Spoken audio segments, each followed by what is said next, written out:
Од вчера започна глобалната кампања 16 дена на активизам за спречување на насилството врз жени и девојчиња, која ќе трае се до 10 декември, односно Денот на човековите права. Целта на оваа кампања е зголемување на свеста и преземање на конкретни мерки за прекинување на насилството врз жените и девојчињата. Во Штип ќе се формира тим од повеќе институции кои ќе постапува по случаите на семејно насилство. Наредната недела од страна на Министерство за труд и социјална политика ќе се одржат 2 обуки кои ќе бидат наменети за членовите на мултисекторскиот тим кој постапува по случаите на семејно насилство.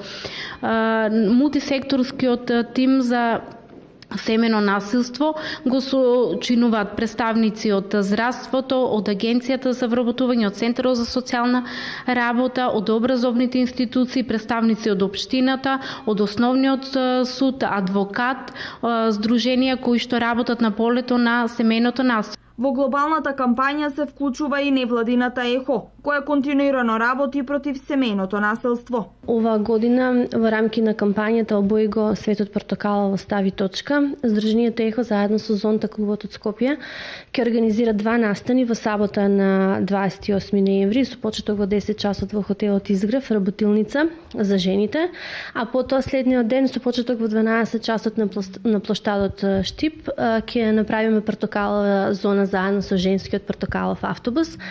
Ќе маршираме кратко во центарот на градот за да јакнеме свеста против насилството врз жените и девојчињата и потоа ќе правиме портокалова панделка со учесниците. Инаку во невладината ЕХО секојдневно имаат пријави од жртви на семејно насилство, не само од Штип, туку и од регионот, каде на жртвите им се нуди пред се емоционална, а потоа и бесплатна правна помош.